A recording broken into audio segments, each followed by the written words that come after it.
Hi friends, எல்லாரும் எப்படி இருக்கீங்க? 2025 வந்து தமிழ் படங்கள்ல அதிகமா கலெக்ஷன் பண்ண 15 படங்களை தான் இந்த தலைப்புல நம்ம பார்த்துக்கிட்டு இருக்கோம். அதுல முதல் பாகத்துல 15வது இடத்துல இருந்து 8வது இடம் வரையும் பிடிச்ச படங்களை பார்த்தோம். இன்னைக்கு இந்த தலைப்பினோட 2வது பாகத்துல 7வது இடத்துல இருந்து முதல் இடம் வரையும் பிடிச்ச படங்களை தான் பார்க்க போறோம். வாங்க நம்ம நேரடி நிகழ்ச்சிக்கு போலாம். அதுக்கு முன்னாடி நம்ம யூடியூப் சேனல் சப்ஸ்கிரைப் பண்ணிடுங்க, பக்கத்துல உள்ள பெல் ஐகானை கிளிக் பண்ணிடுங்க, உங்க நண்பர்களுக்கு சஜஸ்ட் பண்ணுங்க, ஷேர் பண்ணுங்க. இப்போ வாங்க நம்ம நிகழ்ச்சிக்கு நேரடியா போயிடலாம்.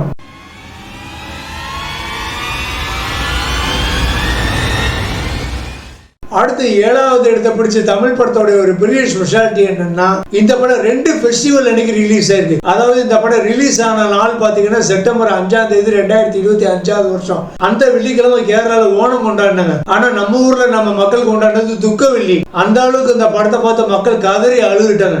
இந்த படத்தோட டைரக்டர் பாத்தீங்கன்னா தன்னுடைய முதல் படத்துல ஒரு பெரிய சம்பவம் பண்ணியிருந்தாரு. அதாவது ரஜினி, விஜய், கமல்னா ஏகப்பட்ட industry hit of the year படங்கள் கொடுத்துருக்காங்க.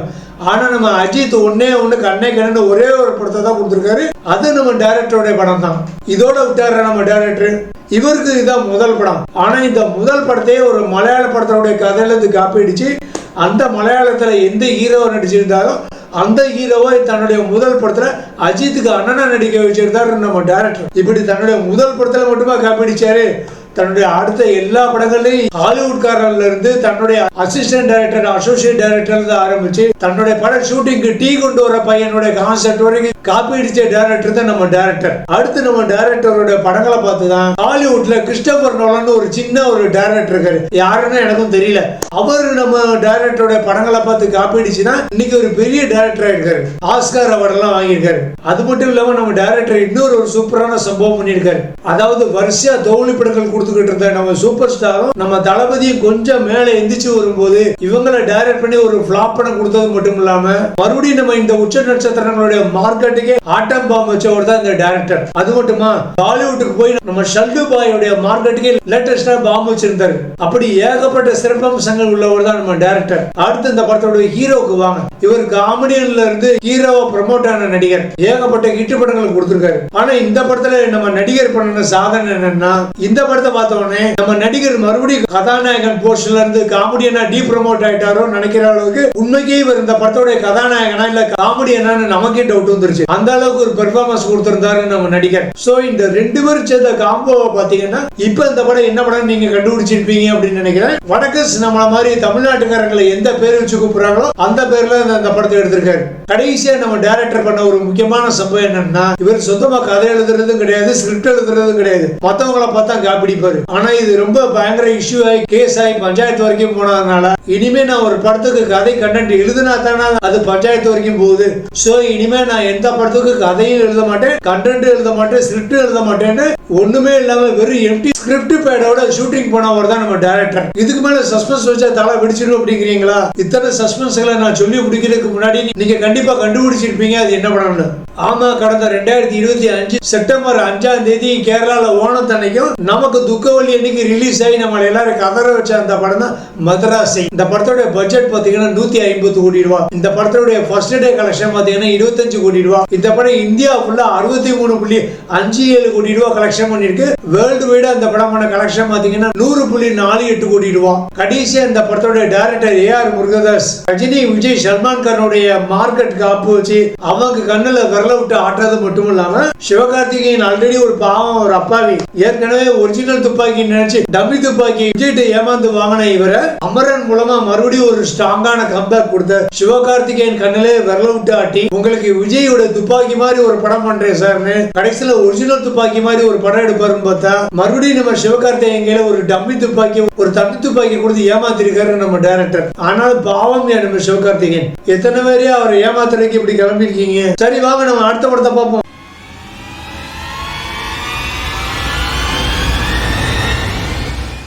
அடுத்து நம்ம பார்க்க போற 6வது படம் என்ன பாத்தீங்கன்னா, இந்த படம் தீபாவளி அன்னைக்கு ரிலீஸ் ஆகி நகைச்சுவை வெடிங்கிற பேர்ல ஜென்சிகிஸ் ஜெனரேஷனுடைய கல்ச்சருக்கே ஒரு ஆட்டம் பாம் வச்ச படம் தான் இந்த படம். இந்த படத்தோட டைரக்டருக்கு இது முதல் படம். ஆனா மனுஷன் AR முருகதாஸ் தன்னுடைய முதல் படத்துல பண்ண ஒரு சம்பவம் மாதிரியே ஒரு சாதனை மாதிரி இந்த படத்துல பண்ணிருக்காரு. அதாவது நான் ஏற்கனவே சொன்ன மாதிரி முருகதாஸ் தன்னுடைய முதல் படத்தை மலையாள சினிமாவான யாதவம் படத்தோட கதையில இருந்தா இன்ஸ்பயர் பண்ணி எடுத்திருந்தாரு. அதோட விட்டாரா அந்த யாதவம் படத்துல ஹீரோ நடிச்ச சுரேஷ் கோபியவே தன்னுடைய முதல் படமான தீனா படத்துல நடிக்க வச்சிருப்பாரு யார் முருகதாஸ். இப்ப அவருக்கே டப் கொடுக்குற மாதிரி இந்த படத்தோட டைரக்டர் இதனுடைய ஒரிஜினல் கதையை எந்த தமிழ் படத்துல இருந்து இன்ஸ்பயர் பண்ணி எடுத்திருக்காரோ அந்த படத்துல ஹீரோவா நடிச்ச நடிகரே இந்த படத்துல மறுபடியும் நடிக்க வச்சு ஒரு சாதனை பண்ணிருக்காரு.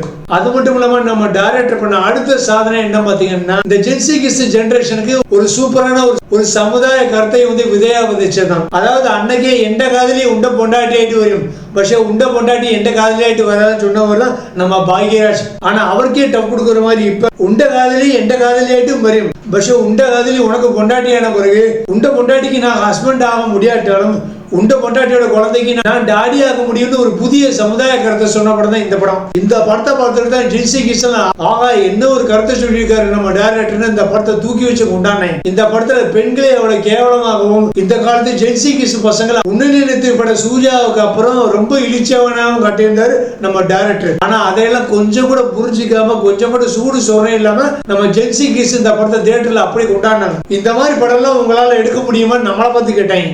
ஆனா இந்த ஜென்சி கிட்ஸுக்கு தெரியல இந்த மாதிரி படங்கள்லாம் நாங்க 80களே கே பாலச்சந்தர் டைரக்ஷன்லயும் பாக்யராஜ் டைரக்ஷன்லயும் பாரதிராஜா டைரக்ஷன்லயும் ஸ்ரீதர் டைரக்ஷன்லயும் இந்த மாதிரி நிறைய படங்களை பார்த்துட்டோம். இந்த ஜென்சி கிட்ஸுகளுக்கு இது வரைக்கும் தெரியல பாவம். சோ அந்த அளவுக்கு ஒரு மகத்தான ஒரு சமுதாய புரட்சியை உண்டு பண்ணிருக்காரு நம்ம டைரக்டர் தன்னோட முதல் படத்திலேயே. ஆனா அந்த படத்தோட ஹீரோ கம் டைரக்டருக்கு ஹீரோவா அந்த படம் 3வது படம். கரெக்டா மனுஷன் தனக்கு ஏத்த மாதிரி ஒரு கதையை செலக்ட் பண்ணி ஒரு ஹேட்ரிக் சக்சஸ் கொடுத்திருக்காரு. இன்னைக்குள்ள ஜென்சி கிட்ஸுகளுடைய சூப்பர் ஸ்டார் இவர் தான். அது மட்டும் இல்லாம போன கங்குவா காலத்துல இருந்து தமிழ் சினிமால என்ன இந்திய சினிமாலே முதல்ல 6 பேக் வச்ச ஹீரோ யாருன்னு ஒரு பயங்கரமான ஒரு டாபிக் போயிட்டு இருந்தப்ப எல்லாரும் அதை பத்தியே பேசிக்கிட்டு இருந்தப்ப வெறும் சிங்கிள் பேக்கோட வந்து சாதனை படைச்ச ஹீரோ தான் நம்ம ஹீரோ. இதுக்கு மேல இந்த படத்தை பத்தி நான் இன்ட்ரோ கொடுக்க தேவையே இல்லை. இது என்ன படம்னு நீங்க ஏற்கனவே கண்டுபிடிச்சிருப்பீங்க. ஆமா, கடந்த தீபாவளியை ஒட்டி 2025 வருஷம் அக்டோபர் 17ஆம் தேதி வந்த படம் தான் இந்த டியூடு. இந்த படத்தோட முதல் நாள் கலெக்ஷன் பாத்தீங்கன்னா 17 கோடி ரூபாய் தான். ஆனா சோசியல் மீடியா அப்படி இப்படின்னு பயங்கரமா பப்ளிசிட் பண்ணி இந்த படம் இந்தியா ஃபுல்லா பண்ண கலெக்ஷன் பாத்தீங்கன்னா 72 கோடி ரூபாய். உலகம் ஃபுல்லா இந்த படம் பண்ண கலெக்ஷன் பாத்தீங்கன்னா 113 கோடி ரூபாய். இப்படி இந்த படத்தோட ஹீரோக்கு ஒரு 3வது பிளாக் பஸ்டர் படமா ஆனது மட்டும் இல்லாம இந்த படத்தோட டைரக்டருக்கே first impression is the best impression first blockbuster படமாவே கொடுத்திருக்காரு. ஆனா இந்த படம் எல்லாம் கிட்டுங்கிறது நம்ம தமிழ் சினிமாவுக்கு ரொம்ப அசிங்கங்க. அப்படி ஒரு அவமானமான பேரை நம்ம தமிழ் சினிமா ரசிகர்களுக்கு உண்டாகிற படம் தான் இந்த படம் டியூட். ஓகே, நம்ம அடுத்த படத்தை பத்தி பார்ப்போம் வாங்க.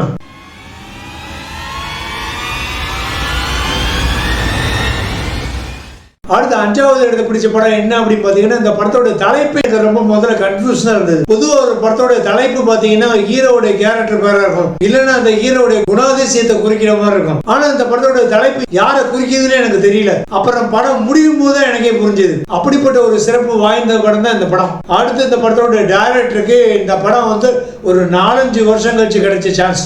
அப்படி கிடைச்ச அருமையான வாய்ப்பை வேஸ்ட் பண்ணி இப்ப மறுபடியும் வீட்டுக்கு ரெஸ்ட் எடுக்க போயிட்டாரு இந்த படத்தோட டைரக்டர். அடுத்து இந்த படத்தோட ஹீரோ பாத்தீங்கன்னா டைரக்டர் கிட்ட ஷூட்டிங் தொடங்குறதுக்கு முன்னாலே சொல்லிட்டாரு போல இருக்கு, எப்பா என்னுடைய அடுத்த படம் ஃபுல்லா தல புராணம் தல வரலாறு தான், அதனால இந்த படத்துல எனக்கு ஒண்ணுமே வேணாம்னு விட்டாரு.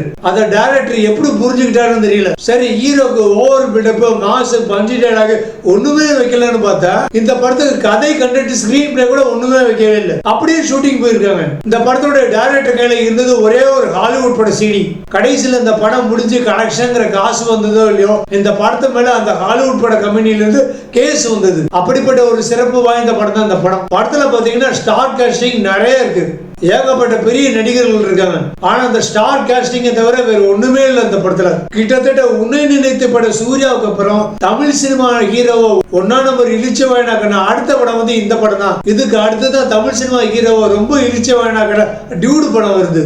டியூடு படத்துலயாவது தன்னோட காதலிக்கு இன்னொருத்தனுக்கு பிறந்த குழந்தைக்கு இன்சியலா தன்னோட பேரை போட்டுக்கிடுவாரு அந்த படத்தோட ஹீரோ. ஆனா இந்த படத்துல பாத்தீங்கன்னா நீ வேண்டான்னு வேற ஆளை தேடி போகும்போது ஹீரோ எவ்வளவு சந்தோஷப்பட்டுக்கணும். இந்த அக்னி நட்சத்திரம் படத்துல ஒரு ஜனகராஜ் மாதிரி என் பொண்டாட்டி விட்டுட்டு போயிட்டாரு எவ்வளவு சந்தோஷமா துள்ளி குதிச்சிருக்கணும். அதை விட்டுட்டு வெளியில போற ஓனான பிடிச்சி காதுக்குள்ள ஒரு மாதிரி ஹீரோயினை வில்லங்கள்ட்ட இருந்து காப்பாத்துறேன்னு போய் அந்த அடி வாங்கியிருக்காரு நம்ம ஹீரோ. அப்புறம் அவர் மேல நமக்கு எப்படி பெருதாவும் வரும்? இந்த அளவுக்கு இந்த படத்தோட கதையை பத்தி இவங்க கொஞ்சம் யோசிக்கவும் இல்ல, படத்தோட லாஜிக் பத்தி யோசிக்கவே இல்ல.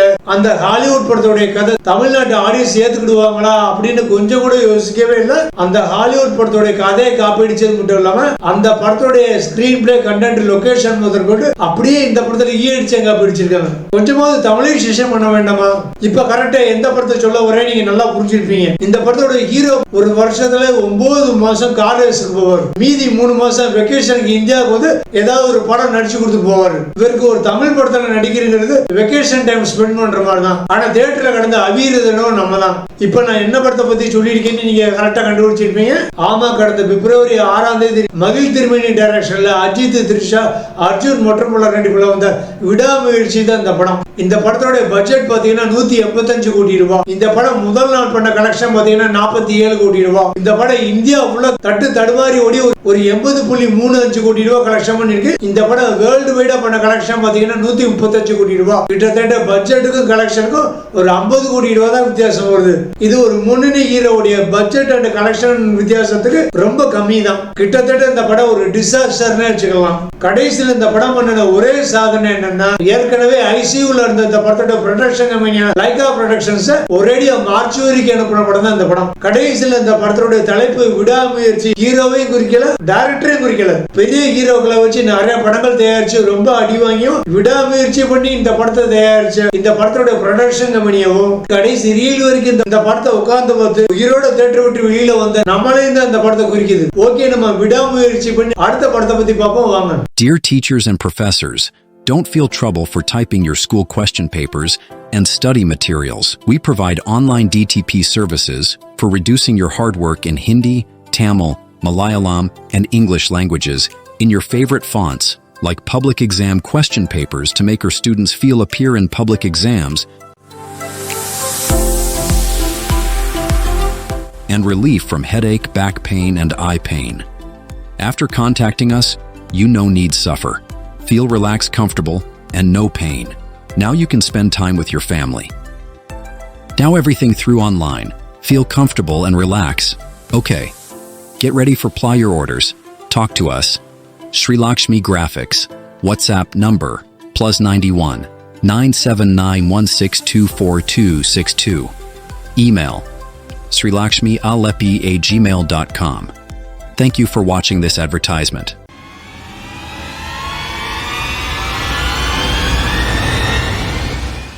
அடுத்து நம்ம பார்க்க போற 4வது படத்துக்கு ஒரு பெரிய ஸ்பெஷாலிட்டி என்ன அப்படின்னா, இந்த படத்தோட ஹீரோ வந்து ஒரு தமிழ் ஹீரோ.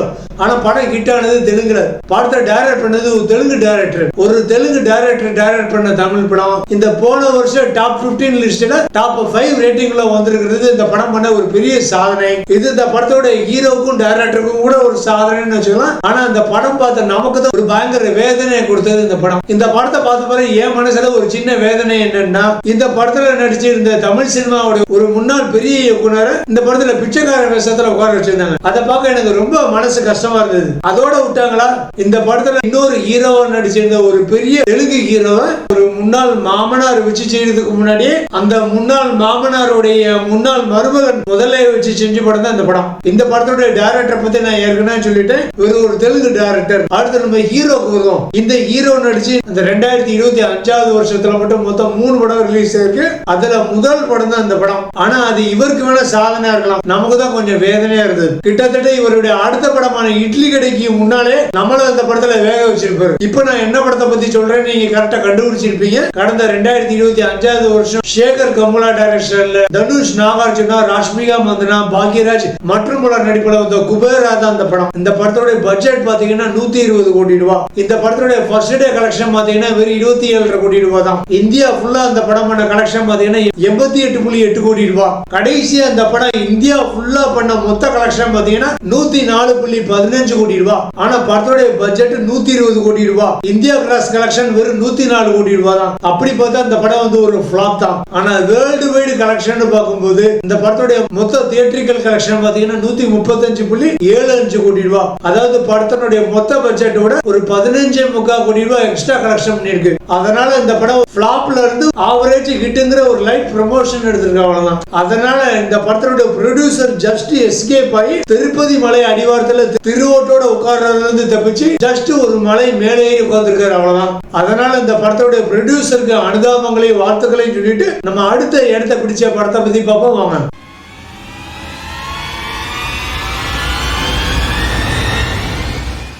அடுத்து நம்ம பார்க்க போற மூணாவது படத்தோட டைரக்டருக்கு இது ரெண்டாவது படம். முதல் படத்துல சூப்பரா சிக்ஸர் அடிச்சவர் இந்த படத்துல ஒரு டபுள் சிக்ஸர் அடிச்சிருக்காரு. படத்துல இவர் சொன்ன மெசேஜ் அவ்வளவு சூப்பரா இருந்தது. அதாவது நம்ம 70K கிட்ஸ்களுக்கும் 80K கிட்ஸ்களுக்கும் 90K கிட்ஸ்களுக்கும் 2K கிட்ஸ்களுக்கும் நீ காலேஜ் படிக்கும் போது நல்லா ஜாலியா கிளாஸ கட்டடிச்சு சுத்தலாம், வாத்தியார் ப்ரொஃபசர்கள் நீ லந்து கொடுக்கலாம், காலேஜ்ல நீ பயங்கரமா ரவுடித்தனம் பண்ணாதான் நீ ஹீரோ, நல்லா படிச்சீங்கன்னா நீ எல்லாம் வேஸ்ட், உன்னை யாருமே மதிக்க மாட்டாங்கன்னு ஒரு மோசமான கான்செப்ட் தான் நம்ம மனசுல நம்ம பழைய சீனியர் டைரக்டர்கள் அப்படி ஒரு விதையை விதைச்சு விட்டாங்க. ஆனா இந்த டைரக்டர் தான் காலேஜ்ல இந்த மாதிரி நீ படிக்காம கிளாஸ் கட் பண்ணிட்டு சுத்திக்கிட்டு இருந்தீங்கன்னா, நீ அரியரை கிளியர் பண்ணாம வச்சுக்கிட்டு இருந்தீங்கன்னா, கிளாஸ்ல நீ ரொம்ப ரவுடித்தனம் பண்ணீங்கன்னா, காலேஜ்ல நீ எந்த அளவுக்கு ஹீரோவா இருக்கிறியோ அந்த காலேஜ் கேம்பஸை விட்டு நீ வெளியேறின அடுத்த நாள் முதல் கொண்டு நீ ஜீரோ தான்.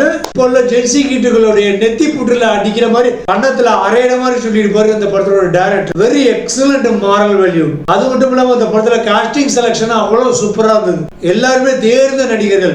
இதே மாதிரி கான்செப்ட்ல 2022ல டான் ஒரு படம் வந்தது. ஆனா இந்த படத்தோட கம்பேர் பண்ணும்போது அந்த டான்லாம் பயங்கரமான ஒரு கிரிஞ்சி டானா தான் இப்ப வரைக்கும் நமக்கு தெரியுது.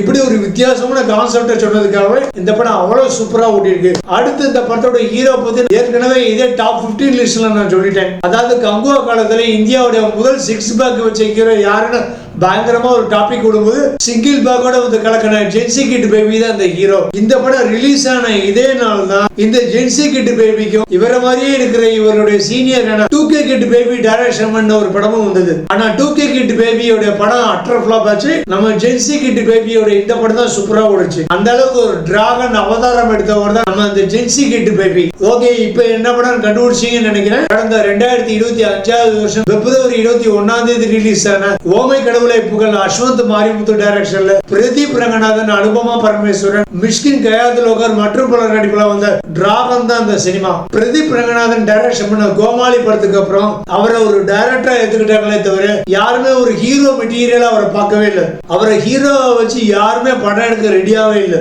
ஏஜிஎஸ் என்டர்டைன்மெண்ட் கிட்டத்தட்ட ஒரு 6 கோடி ரூபாய் தான் அவருடைய லவ் டுடே படத்துக்காக இன்வெஸ்ட் பண்ணியிருந்தாங்க. அப்படிப்பட்ட ஏஜிஎஸ் என்டர்டைன்மெண்ட் இதே பிரதீப் ரங்கநாதன் மேல நம்பிக்கை வச்சு இந்த படத்துக்காக கிட்டத்தட்ட 37 கோடி ரூபாய் இன்வெஸ்ட் பண்ணிருக்காங்க. தமிழ் சினிமால ஒரு வளரும் ஹீரோவை நம்பி 37 கோடி ரூபாய் முடக்கப்பட்ட முதல் தமிழ் படம் இதுவா தான் இருக்கும்னு நினைக்கிறேன்.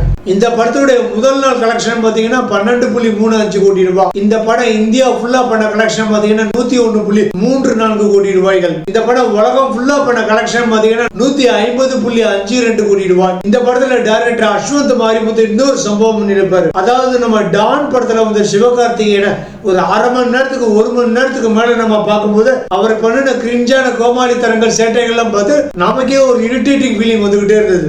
ஆனாலும் அந்த படத்துல அவர் கிளைமாக்ஸ் வரைக்கும் ஒரு ஃபன்னியா ஒரு கிரிஞ்சான ஹீரோவா தான் வந்துகிட்டு இருப்பாரு. நம்மளே இரிட்டேட் பண்ணிக்கிட்டே இருப்பாரு. ஆனா இந்த படத்துல சிவகார்த்திகேயன் மாதிரியே ஆரம்பத்துல வந்து நம்ம ரொம்ப இரிட்டேட் பண்ற பிரதீப் ரங்கநாதன் கடைசி படம் செகண்ட் ஹாஃப்ல தன்ன மாதிரியே ஒரு ஜூனியர் வந்து காலேஜில் எல்லாரும் இரிட்டேட் பண்ணும்போது அவரையும் இரிட்டேட் பண்ணும்போது ஆகா இந்த ஜூனியருடைய இரிட்டேஷனை அட்ராசிட்டியே நம்மளால ஒரு 10 நாள் தாங்க முடியலையே, நம்மளெல்லாம் காலேஜில் ஒரு 4 வருஷம் இந்த பிரின்சிபல் முதற்கொண்டு மற்ற எல்லாருமே ஒரு 4 வருஷம் நம்மளை எப்படி சகிச்சுக்கிட்டாங்கன்னு அவர் மனசு மாறி மாறி திருந்துற மாதிரி ஒரு காட்சிகள் வச்சிருப்பாரு. அது அவ்வளவு சூப்பரா ஒர்க் அவுட் ஆயிருந்தது. அந்த அளவுக்கு ஹீரோக்கு இடைவேளைக்கு முன்னால எந்த அளவுக்கு ஒரு மாஸ் பில்டப் வச்சிருப்பாரோ அந்த அளவுக்கு அந்த ஹீரோ படிக்காம வெளியே வந்ததுனால அந்த ஹீரோ ஒரு பயங்கரமான ஒரு டம்மி பீஸா ஒரு வேஸ்ட் பீஸா காமிச்சிருப்பாரு. எதனால அவர் சரியா படிக்காததுனாலன்னு அருமையா ஒரு மாரல் வேல்யூ காமிச்சிருப்பாரு. அந்த அளவுக்கு அருமையான ஒரு கான்செப்டை சொன்ன படம் தான் இந்த டிராகன் படம். கலெக்ஷனை வச்சு பார்க்கும்போது இந்த டிராகன் படம் தான் டான்ங்கிற பள்ளி கிடையாது, ஒரிஜினல் டிராகன் நிரூபிச்சிருக்கு இந்த படம். நம்ம அடுத்த படத்தை பத்தி பார்ப்போம் வாங்க.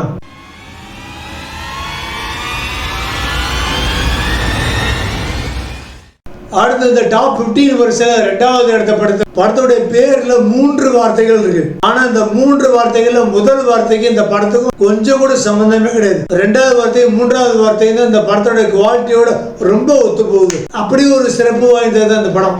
அது மட்டும் இல்லாம இந்த படத்தோட டைரக்ட் பண்ண 4 படங்கள்ல உருப்படியான ஒரே ஒரு படம் இவர் டைரக்ட் பண்ண 3வது படம் தான். இப்ப எந்த டைரக்டர்னு ஓரளவுக்கு கெஸ் பண்ணி இருப்பீங்கன்னு நினைக்கிறேன். அடுத்து இந்த படத்தோட ஹீரோ பத்தி பேசணும்னா இவரை பத்தி நம்ம ஏற்கனவே வேற படத்துல பேசியாச்சு. அதாவது ஒரு வருஷத்துக்கு 9 மாசம் கார் ரேஸ் ஓட்ட போயிடுவாரு, மீதி 3 மாசம் வெக்கேஷனுக்காக இந்தியா வருவாரு. அந்த வெக்கேஷன் ரெஸ்ட்ல ஏதாவது ஒரு முக்கியமான படத்தை கொடுத்துட்டு திருப்பி கார் ஓட்ட போயிடுவாரு.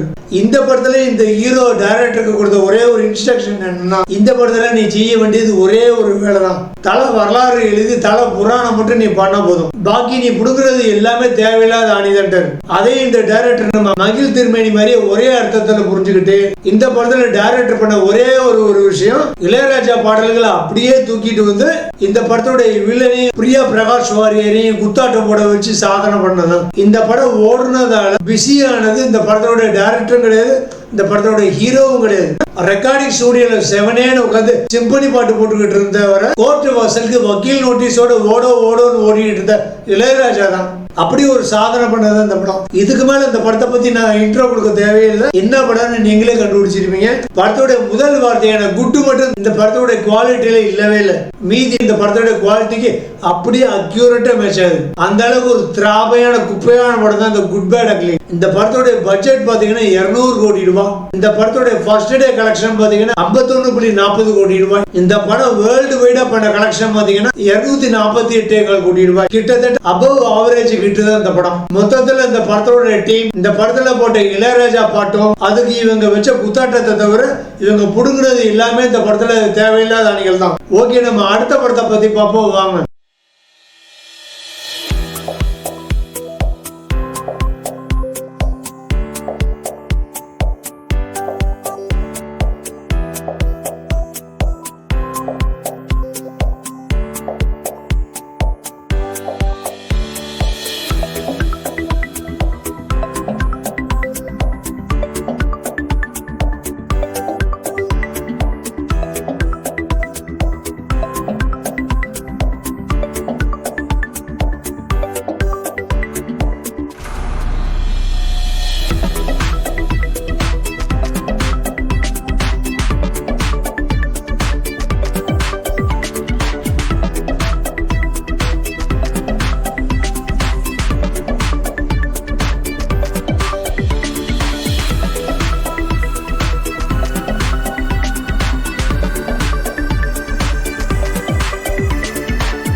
அடுத்து இந்த டாப் 15 லிஸ்ட்ல கடைசியா நம்ம பார்க்க போற முதல் இடத்தை பிடிச்ச படம் என்ன பாத்தீங்கன்னா, நான் ரொம்ப சஸ்பென்ஸ் எல்லாம் வைக்க தேவையில்லை, நீங்களே கண்டுபிடிச்சிருப்பீங்க. எதுக்கு டயத்தை கடத்திக்கிட்டு கடந்த 2025 வருஷம் ஆகஸ்ட் 14ஆம் தேதி ரஜினிகாந்த், சத்யராஜ், நாகார்ஜுனா, ஸ்ருதிகாசன், ஆமீர் கான் மற்றும் பலர் நடிப்புல வந்த கூலி தான் இந்த படம். இந்த படத்தினுடைய க்ரூ மெம்பர்ஸ் பண்ண ஏகப்பட்ட தப்புகள், மிஸ்டேக்குகள். முதல் க்ரூ மெம்பர் யாருன்னு கேட்டீங்கன்னா டைரக்டர் லோகேஷ் கனகராஜ். மனுஷன் படத்தோட ஷூட்டிங் நடக்கும்போது இந்த படம் 1000 கோடி ரூபாய் கலெக்ஷன் பண்ணுமான்னு எனக்கு தெரியாது. ஆனா ஒரு பாமர ரசிகன் தான் ஒரு நாளைக்கு கஷ்டப்பட்டு உழைச்சு சம்பாதிக்கிற அந்த 150 ரூபாய்க்கு ஒர்த்தான படமா இந்த படம் கண்டிப்பா இருக்குன்னு வாயால வட சுட்டு இந்த படம் ஓடாததால அதுக்கு காரணம் இவர்கிட்ட கேட்டப்ப எல்லா ரஜினி ரசிகனுடைய எக்ஸ்பெக்டேஷனுக்கு ஏற்ற மாதிரிலாம் என்னால படம் எடுக்க முடியாதுன்னு திமிர்த்தனமா சொன்னவர் தான் இந்த லோகேஷ் கனகராஜ். தன்னுடைய ஆரம்ப படங்கள் மாநகரம், கைதிக்கு போட்ட ஒர்க் அவுட்ல ஒரு 10% கூட போடாம தான் வாங்கின 50 கோடி ரூபாய் கூலிக்கு ஒரு 1% கூட உழைக்காம ரஜினியோட மாஸ் பிம்பத்தை வச்சே இந்த படம் ஓட்டிடலான்னு ஷூட்டிங் கூட சரியான டயத்துக்கு போகாம இந்தியால அவ்வளவு ஒரு திறமையான அற்புதமான நடிகரான ஆமீர் கான கேமியோ ரோல்ங்கிற பேர்ல பாலைவனத்துல நாய் மேய்க்க விட்ட மாதிரி ஒரு கேவலமான ஒரு டைரக்டர் தமிழ் சினிமா இது வரைக்கும் பார்த்ததே கிடையாது. இவருக்கெல்லாம் இந்த படம் ப்ரொடியூஸ் பண்ண சன் பிக்சர்ஸ் இந்த படம் ஓடுனாதான் உனக்கு சம்பளம்னு ஆரம்பத்துல சேலரி நிப்பாட்டி வச்சிருக்கணும். படம் ஓடலன்னு இந்த படத்தோட சேலரி அவருக்கு ஃபுல்லா கட் பண்ணிருக்கணும். அப்பதான் இப்போ உள்ள டைரக்டர்கள் ஒரு படத்தை ஒழுங்கா டைரக்ட் பண்ணுவாங்க. அடுத்து இந்த படத்தோட ஹீரோவான ரஜினிக்கும் சியான் விக்ரமுக்கும் மிகப்பெரிய ஒரு ஒற்றுமை என்னன்னா, இந்த ரெண்டு வாட்டி டைரக்டர் கதை சொல்ல போகும்போது ட்ரிக் யூஸ் பண்ணுவாங்க. அதாவது சியான் விக்ரம் ஒரு வார்த்தை சொன்னா போதும், சார் இந்த படத்துல 40 சீன் இருக்கு, இந்த 40 சீன்லயே உங்களுக்கு 40 கெட்டப் 40 விதமான கேரக்டர் சொன்னா போதும். உடனே சியான் விக்ரம் அதையும் ஸ்கிரீன் பிளேவை ஃபுல்லா கேட்காம அந்த படத்தோட பவுண்டர்டு ஸ்கிரிப்ட கொஞ்சம் கூட வாசிக்காம உடனே ஓகே சொல்லி வரும். அதே மாதிரிதான் ரஜினிகிட்ட போய் ஒரு டைரக்டர் ஒரு கதை சொல்லும் போது, சார் இந்த படத்துல உள்ள 40 சீன்லயும் 40 விதமான ஸ்டைல நீங்க நடக்கிறீங்க, சிகரெட் பிடிக்கிறீங்க, தலைமுடிய கோதுறீங்க, அவ்வளவுதான் நீங்க பண்ண வேண்டிய வேலைன்னு சொன்னா போதும், உடனே ரஜினி ஓகேன்னு சொல்லி ஒரு போல இருக்கு. அதே ஸ்கிரிப்டையும் கொஞ்சம் கூட கேட்க மாட்டார் போல இருக்கு, பவுண்டர்டு ஸ்கிரிப்டே வாசிச்சு பார்க்க மாட்டார் போல இருக்கு. அப்படியே கமலஹாசன் மாதிரி தான், ஒன்னு ஸ்கிரிப்ட்ல ஓவரா சஜஷன் சொல்லி ஓவரா மூக்க நுழைக்கிறது, இல்லைன்னா டைரக்டரோட குவாலிட்டியை பத்தி தெரியாம அவரை நம்பி அப்படியே தன்னை ஒப்படைச்சிடுறது. இதை ரஜினி கமல் மட்டும் இல்ல, ஏகப்பட்ட ஹீரோக்கள் இப்படிதான் பண்ணிட்டு இருக்காங்க. அதனாலதான் இந்த பெரிய ஹீரோக்களால தமிழ் சினிமா அப்படியே டைட்டானிக் ஷிப்பா முங்கிட்டே இருக்கு. இதுக்கு டைரக்டர்கள் நடிகர்கள் 2 பேருமே காரணம். இவங்களுக்கு முதலே முழு சேலரியும் கொடுத்து புக் பண்ற ப்ரொடக்ஷன் கம்பெனிகளும் 3வது காரணம். இவ்வளவு படங்கள் நஷ்டமாகி இன்னும் பாரு நம்ம ஹீரோக்களுக்கு சீனுக்கு சீன் பஞ்சு டைலாக் வேணும், ஓவர் பில்டப் வேணும், மாஸ் வேணும்னு சொல்லிட்டு இருக்காங்க. சோ இப்போ உள்ள தமிழ் முன்னணி நடிகர்கள், வளரும் நடிகர்கள் எல்லாருமே மலையாள நடிகர் மம்மூட்டி வீட்டுக்கு டியூஷன் படிக்க போனோம். மம்மூட்டியை வர இவ்வளவு பெரிய ஒரு சூப்பர் ஸ்டாரா இருந்தாலும் கலங்காவல் படத்துல முற்றிலும் ஒரு ஜஸ்டிஃபை பண்ண முடியாத ஒரு மோசமான ஒரு மனிதரா நடிச்சிருக்காரு. அப்படியெல்லாம் எந்த தமிழ் சினிமா ஹீரோவாவது நடிப்பாங்களா? அப்படியே நெகட்டிவ் ஷேடோல கேரக்டர் நடிச்சாலும் அதை ஜஸ்டிஃபை பண்ற மாதிரி அவருக்கு ஒரு ஃபிளாஷ்பேக் வச்சு அவர் கேரக்டர் மேல ஒரு சிம்பத்தியை கிரியேட் பண்ணி விட்டுருவாங்க. கேட்டா என்னோட ரசிகர்கள் இதை விரும்ப மாட்டாங்க அப்படின்னு சொல்லிடுவாங்க. சோ தமிழ் சினிமா நடிகர்கள் அனைவருமே உடனே ஒரு வேன் எடுத்துக்கிட்டு மம்மூட்டி வீட்டுக்கு வந்து டியூஷன் படிச்சா வித்தியாசமான கதாபாத்திரங்கள் பண்ணுனா ரசிகர்களுக்கும் வித்தியாசமான ஒரு அனுபவம் கிடைக்கும். அந்த படம் உண்மைக்கே நல்ல ஒரு ஸ்கிரிப்ட் கண்டென்ட்டோட வந்தா கண்டிப்பா அந்த படம் நல்லா ஓடத்தான் செய்யும். ஏன்னா மம்மூட்டி இந்த கலங்காவல் மட்டும் இல்ல, ஏற்கனவே இதே மாதிரி அடூர் கோபாலகிருஷ்ணன் டைரக்ட் பண்ண விதேயன், அப்புறம் பாலேரி மாணிக்கம்னு ஒரு படம், அப்புறம் போன வருஷம் இந்த பிரம்மயுகம், இந்த மாதிரி படங்கள்ல கம்ப்ளீட் ஒரு ஜஸ்டிஃபை பண்ண முடியாத ஒரு நெகட்டிவ் ரோல்ல கம்ப்ளீட்டா வில்லனா தான் நடிச்சிருக்காரு. சோ எல்லா நடிகர்களும் அப்படியே அசம்பிள் ஆகுறீங்க. நான் கேரளால இருந்து வேனோட வர்றேன், அப்படியே வேன்ல ஏறி எல்லாரும் நேரா மம்மூட்டி அவரோட வீட்டுக்கு போறோம். அவர் வீட்டுல இருந்து ஆக்டிங்னா என்னன்னு மம்மூட்டி நடிச்ச காதல், புழு, நண்பர்கள் நேர்த்து மயக்கம், பிரம்மயுகம், பாலேரி மாணிக்கம், விதேயன், வாத்சல்யம், தனி ஆவர்த்தனம், அந்த மாதிரி படங்களா தொடர்ந்து பாருங்க. நடிப்புனா என்னன்னு கத்துக்கோங்க. ஒரு படத்தோட ஸ்கிரீன் பிளே கண்டென்ட் எப்படி இருக்குன்னு அவர் படங்களை பார்த்து கத்துக்கோங்க. அடுத்த வருஷமாவது நல்ல ஒரு குவாலிட்டியான படங்களை கொடுங்க. அடுத்த 2026ல இருந்தாவது தமிழ் சினிமா நல்ல ஒரு வளர்ச்சி பெறட்டும். தமிழ் சினிமாவுடைய ஹீரோக்கள் இனிமையாவது நல்ல கண்டென்ட்டோட நல்ல வித்தியாசமான நல்ல படங்கள் கொடுக்கணும்னு வாழ்த்தி இந்த நிகழ்ச்சியை நான் முடிச்சுக்கிறேன். இந்த நிகழ்ச்சி பிடிச்சிருந்தா லைக் பண்ணுங்க, உங்க கருத்துக்களை கமெண்ட் பாக்ஸ்ல எழுதுங்க, நம்ம யூடியூப் சேனலுக்கு சப்ஸ்கிரைப் பண்ணுங்க, பக்கத்துல உள்ள பெல் ஐகானை கிளிக் பண்ணுங்க, உங்க நண்பர்களுக்கு சஜஸ்ட் பண்ணுங்க, ஷேர் பண்ணுங்க. முடிஞ்ச நம்ம வீடியோக்கு ஒரு ஹைப் போட்டுருங்க. மீண்டும் இதே மாதிரி ஒரு டாப் 10 நிகழ்ச்சியில் உங்களை சந்திக்கும் வரை bye friends. Once again advance happy and prosperous new year.